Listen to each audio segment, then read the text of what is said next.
Hoy nos acompaña Carlos Adrián, sí. Entonces, lo que se requiere en el Perú es un drástico cambio.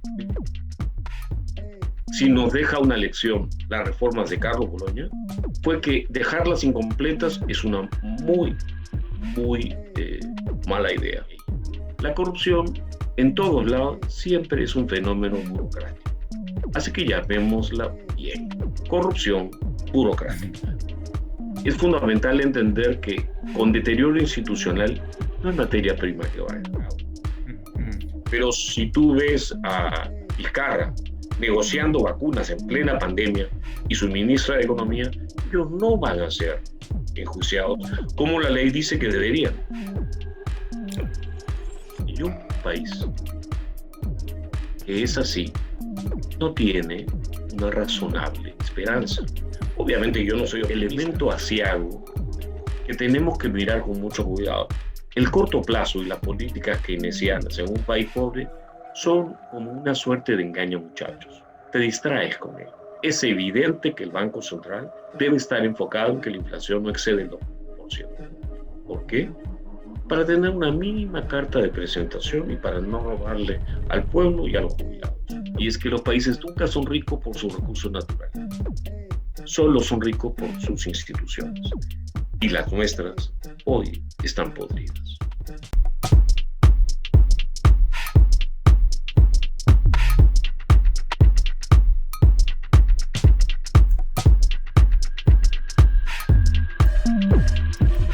Estimados seguidores, bienvenidos a otro comité de gerencia.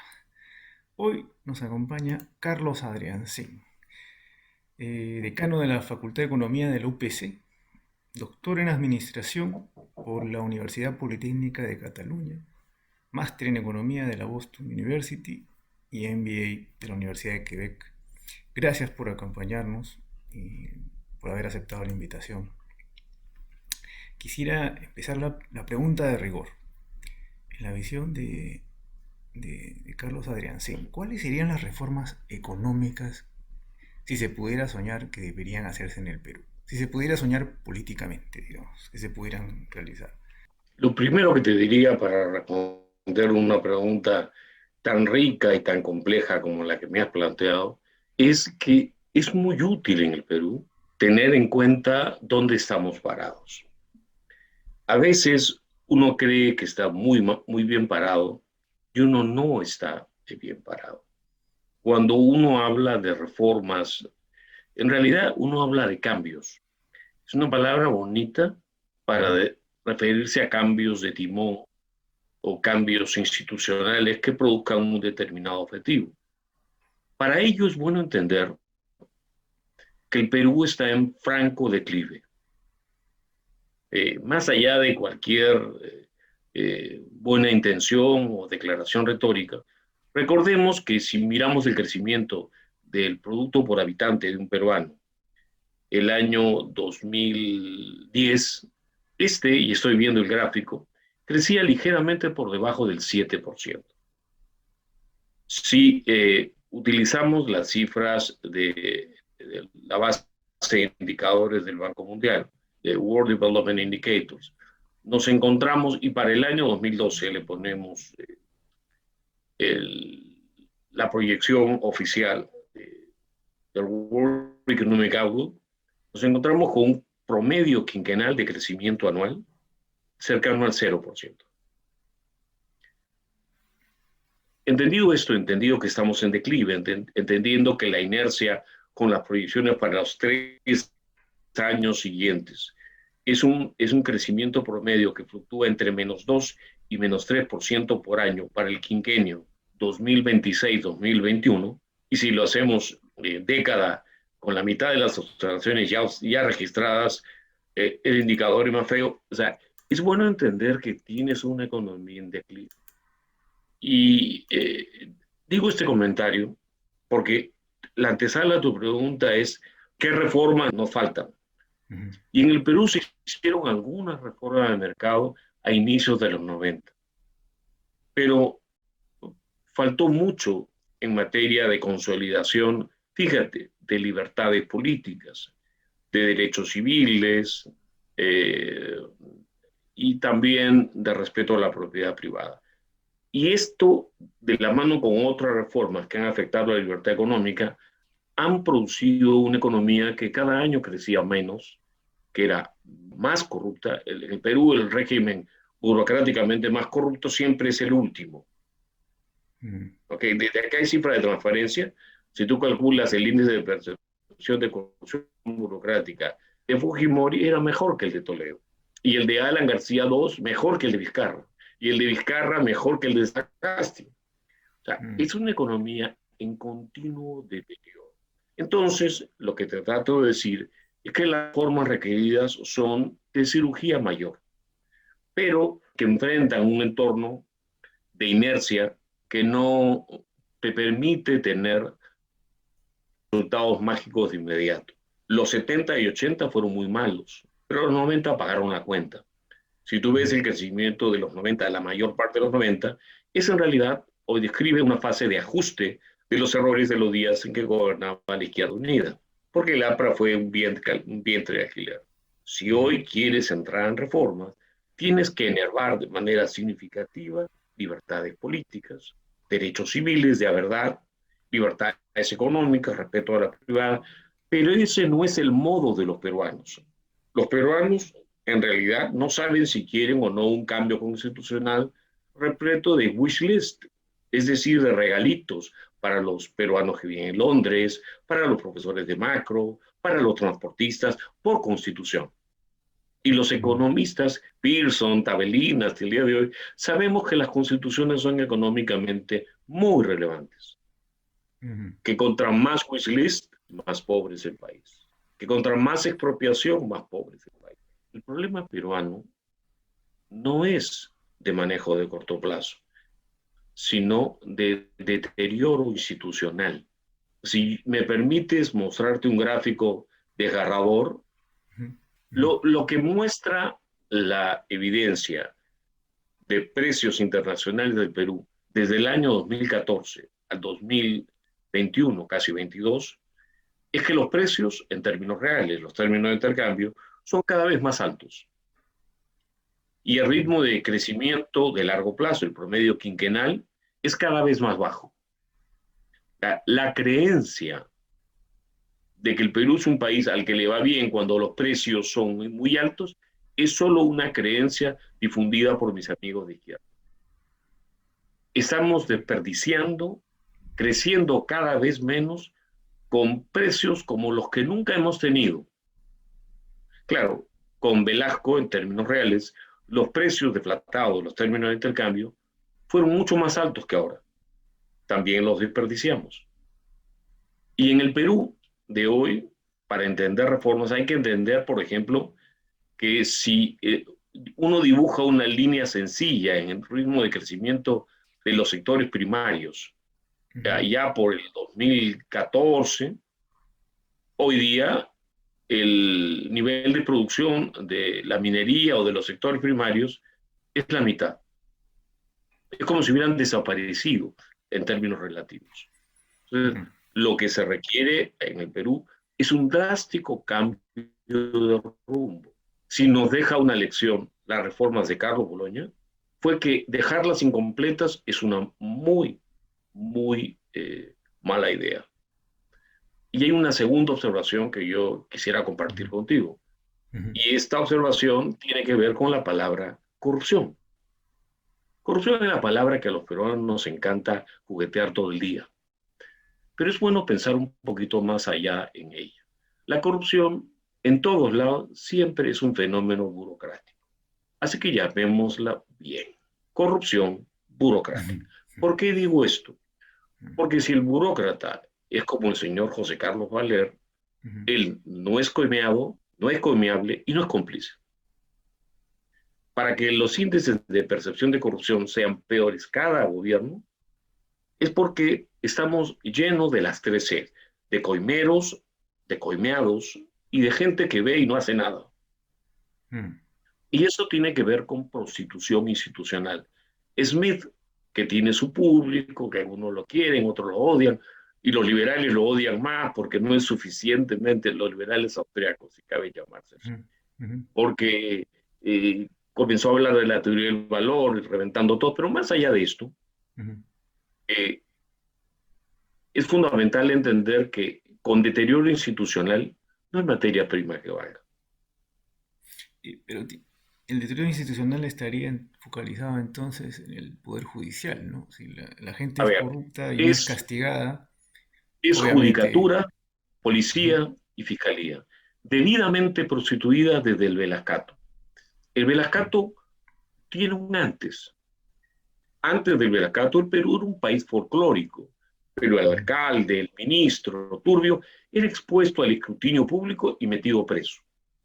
Mm. Con la dictadura velasquista, ya los militares ladrones eran ostensiblemente ladrones y el Poder Judicial ostensiblemente prostituido.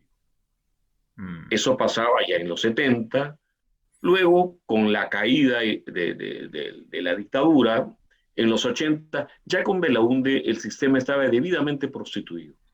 Y lo que viene después es lo que muestra el índice de transparencia. Cada año somos más débiles institucionalmente. ¿Y qué pasa con ese bendito índice? Te pones a jugar 10 años en 180 países en corte transversal y descubres que este índice predice, se asocia de manera consistente, vamos a decir así para no decir predice, se asocia de manera Ujú. consistente con el nivel de riqueza del país, Ujú. con el nivel de crecimiento del país. Los países más pobres son más corruptos. Ujú. Ujú. No quiero decir que los países ricos no hay corrupción. Ujú. Quiero decir que los países pobres son escandalosamente corruptos. Se tolera la corrupción. Cuando hace pocos días a un Ujú. presidente latinoamericano, no quiero decir su nombre, Pedro Castillo, se le estaba haciendo un, una bravuconada de vacancia, Ujú. el abogado, que es un señor que sabe perfectamente lo que estoy diciendo, decía, nadie ha probado que el presidente es corrupto. No hay pruebas. Y la respuesta es evidencia de corrupción escandalosa, Ujú. pero el Poder Judicial está suficientemente prostituido como para que ni en 10 años un gobernante que hubiera robado estuviera preso. Mira el caso de Toledo, lo han tenido que meter preso en Estados Unidos. Mira Ollanta Humala en su casa. Los anteriores todos están libres, con la excepción de PPK, que fue traicionado por sus socios y fue entregado. Ujú. Ujú. Pero si tú ves a Vizcarra negociando vacunas en plena pandemia y su ministra de Economía, ellos no van a ser enjuiciados como la ley dice que deberían. Claro. Y un país que es así no tiene una razonable esperanza. Obviamente yo no soy optimista, pero sí quiero tener esperanza. Entonces, ahí Entonces, es el equivalente vuelvo a tu a, pregunta, en una empresa, reforma institucional. es equivalente a una, se ha desarrollado una cultura organizacional en Perú basada en la corrupción. El Y eso peruano solo, ama la corrupción. y eso solo ¿Cómo? el único cambio en una empresa usualmente, a pesar de lo que los de las áreas de cambio cultural dicen, la única forma que yo he visto en empresas cambio cultural ha sido generacional. Si no, no hay forma. Porque eso del globito y los sobrecitos y los Yo, postercitos yo no ahí sí funciona. tengo, tengo una visión histórica distinta. Analizo Ujú. algunos casos Ujú. exitosos y no es la educación lo que va a cambiar esto. No va a ser un problema generacional. Ayuda mucho la educación, Ujú.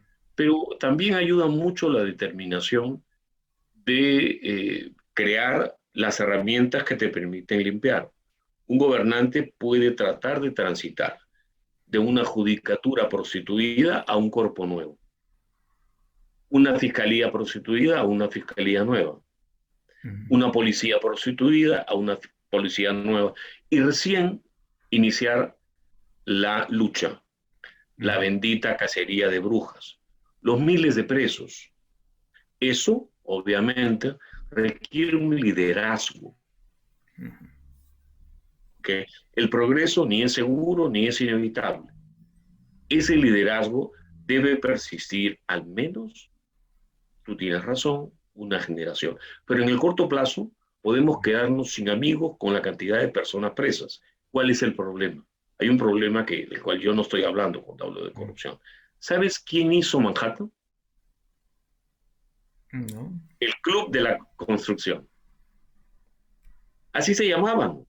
Mm, Los constructores ordenaban quién hacía cada edificio y la ley lo permitía. mm, Aquí la hiperregulación hace que sea delito hacer lo que hicieron los constructores peruanos. Y al ser delito viene la coima y viene el incentivo.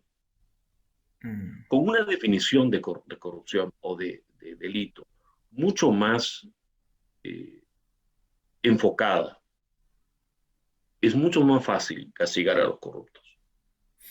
Esta figura del impulsar la economía a través de fiscal, keynesianamente, en un país corrupto, con bajas instituciones pobres eh, ¿no sería mejor más bien achicarlo, sea bajando impuestos, sea este, revisando la estructura del Estado? ¿Para qué darle más dinero a alguien que es corrupto e ineficiente? ¿Por qué subir impuestos? Este A mito ver, en Perú de que hay que subir los impuestos, hay que recaudar más y que ese es el problema. Porque si se recaudamos más, podemos gastar más y todo se soluciona. ¿Es un mito o a usted qué ver, opina ahí? es un mito. ¿Sabes qué es un mito? El creer que se puede ampliar la base tributaria. Es un mito, un engaño, muchachos. El grueso de la población peruana tiene ingresos de subsistencia.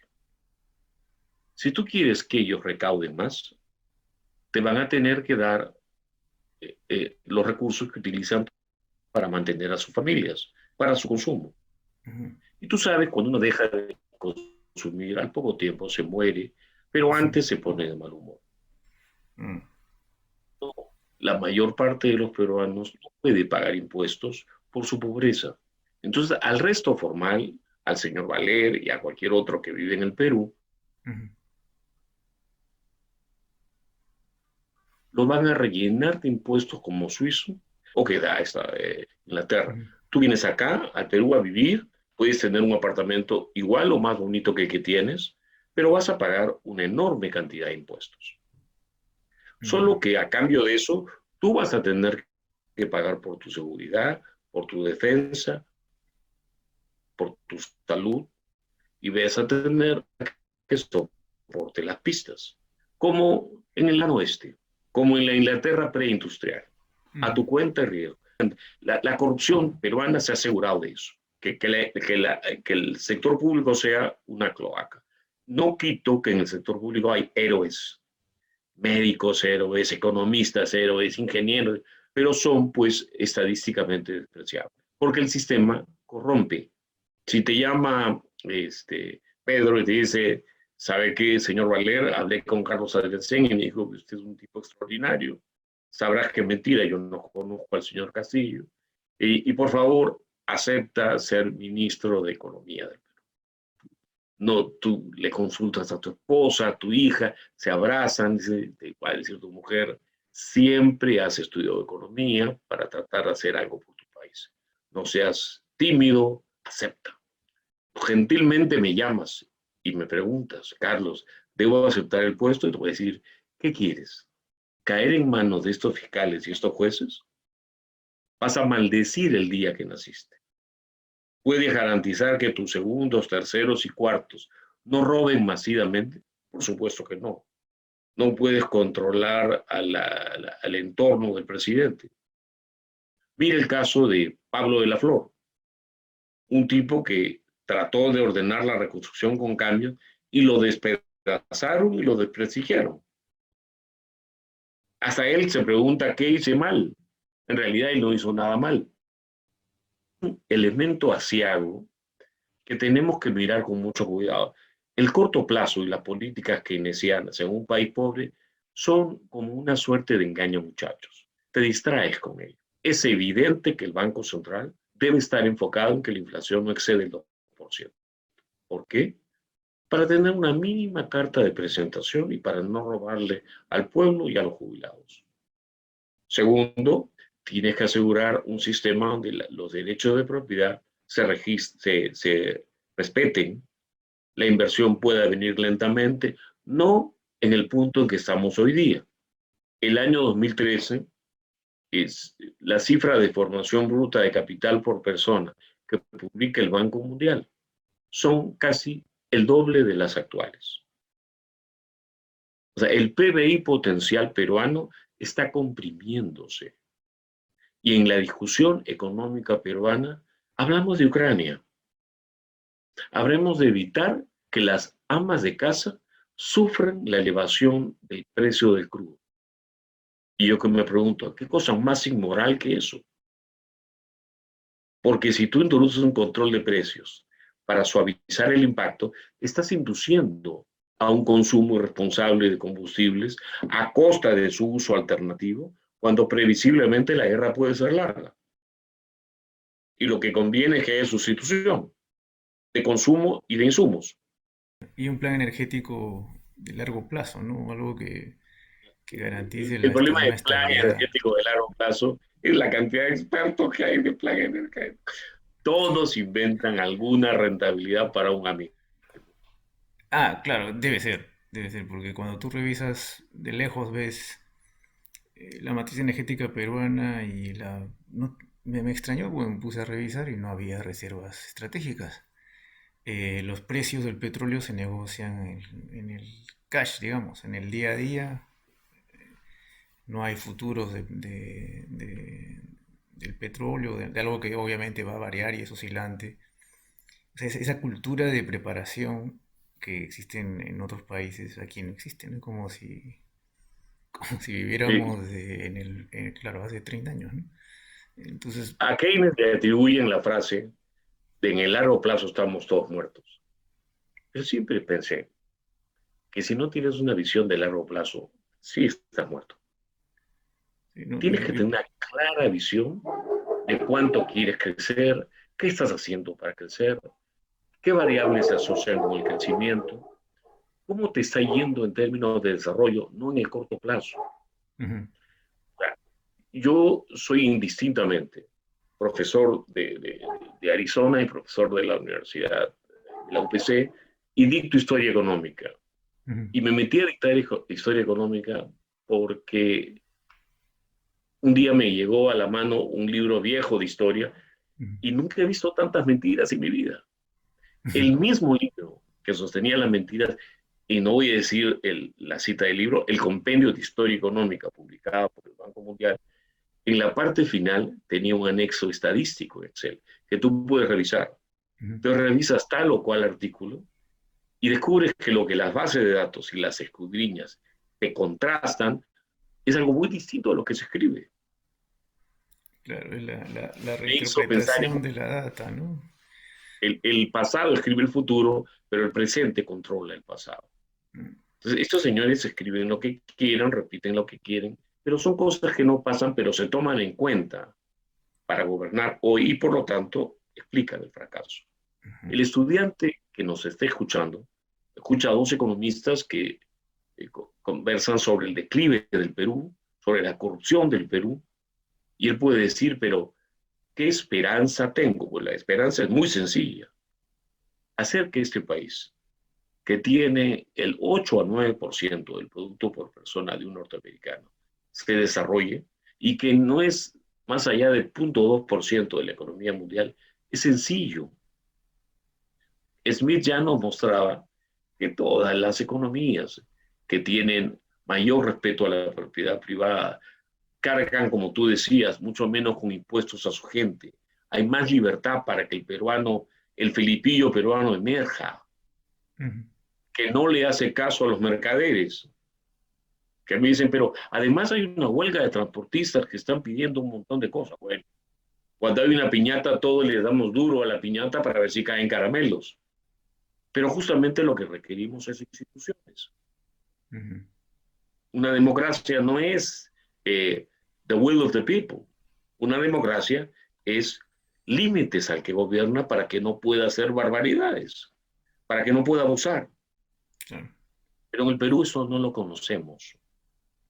El Perú es producto de dos países extraños. El Tahuantinsuyo, que no tiene nada que ver con el Perú, una zona andina, y los 300 años en que fuimos territorio español, más mercantilista que nada. Uno era una dictadura, una economía de comando, corrupta, explotadora, atrasada, y el otro era un virreinato terrible. Pero nosotros tendemos a decir que grande fue el imperio de los incas. Mm, Y los pobladores andinos, cuando llegaron los españoles, lo único que querían era deshacerse del dictador. claro, ¿Tú crees que tres españolitos tomaron el Perú?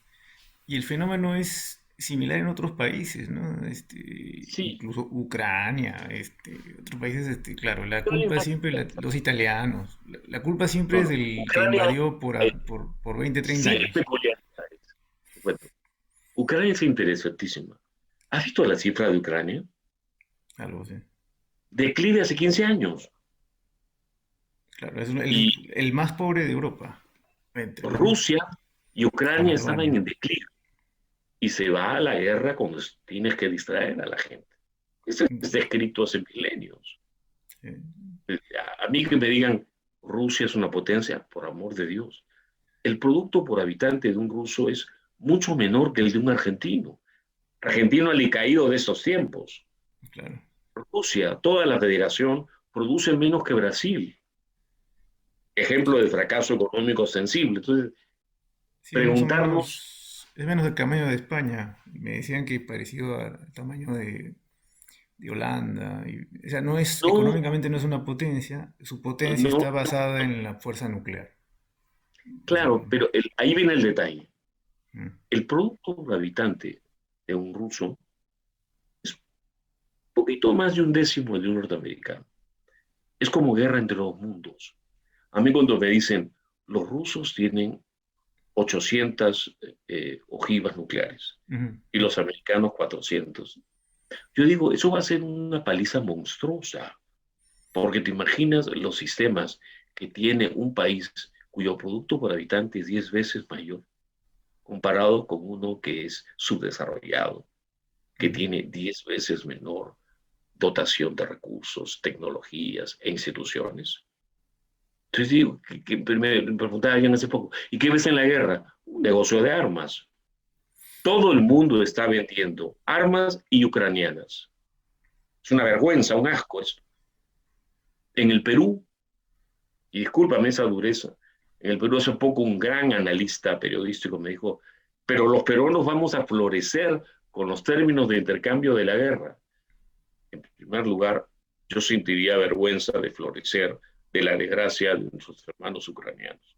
Pero en segundo lugar, le digo, el Perú nunca ha florecido por términos de intercambio.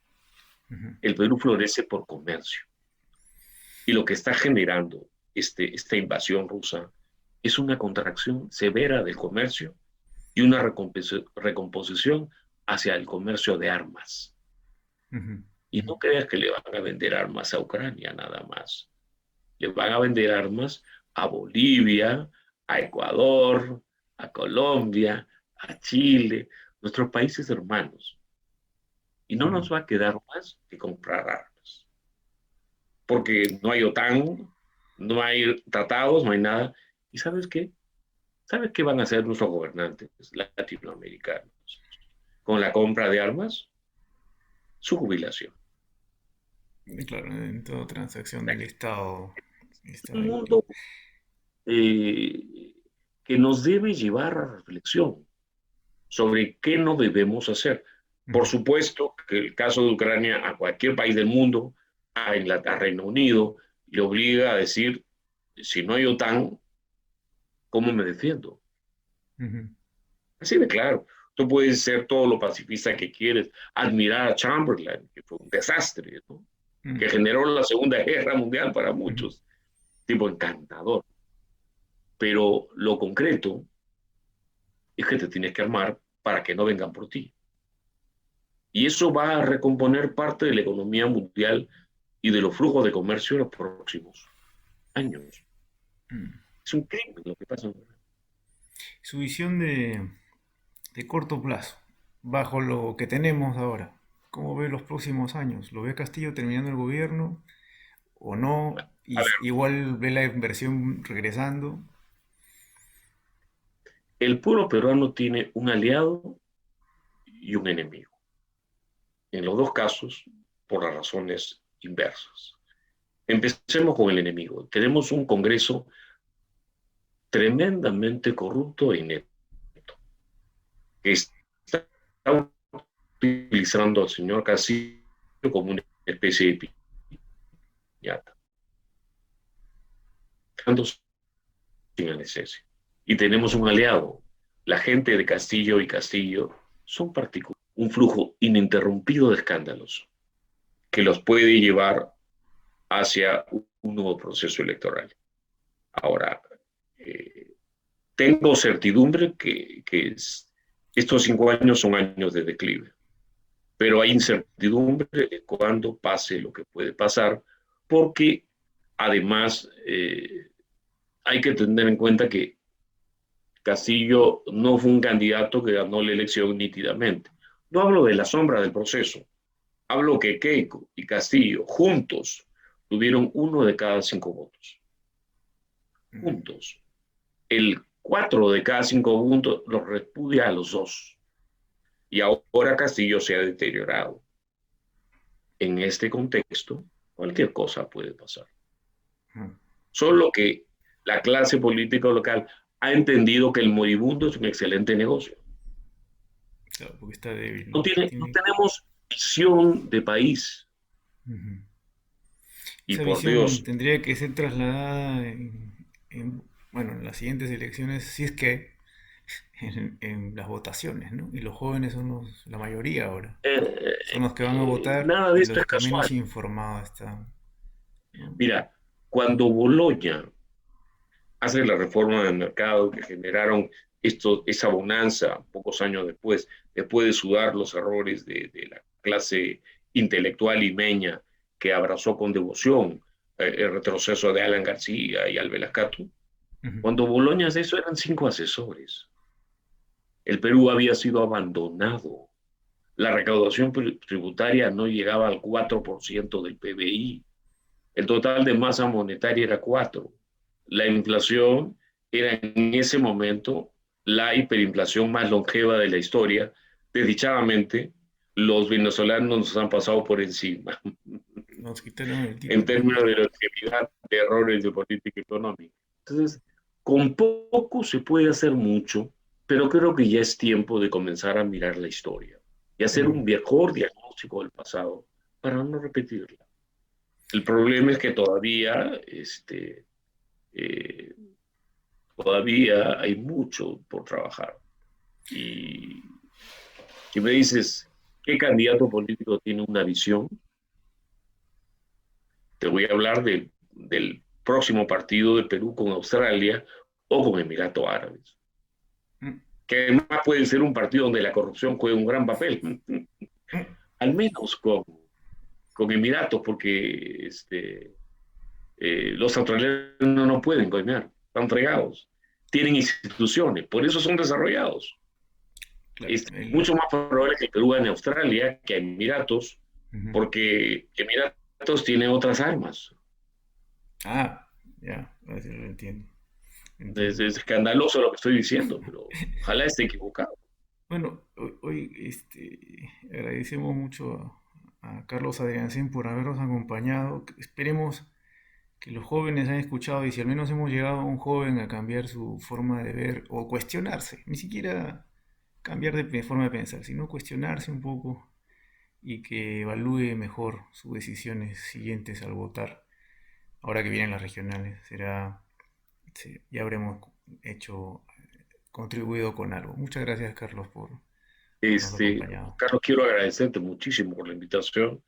Me hubiera gustado que la conversación se llevase por el canal que tú quisiste llevarla, Ujú. pero a raíz de la coyuntura política y económica actual, sentí que era más interesante Ujú. enfocarla por el lado institucional y que quienes te escuchen entiendan la vieja elección de los escolásticos, hecha pública porque era anglosajón por el escocés Smith.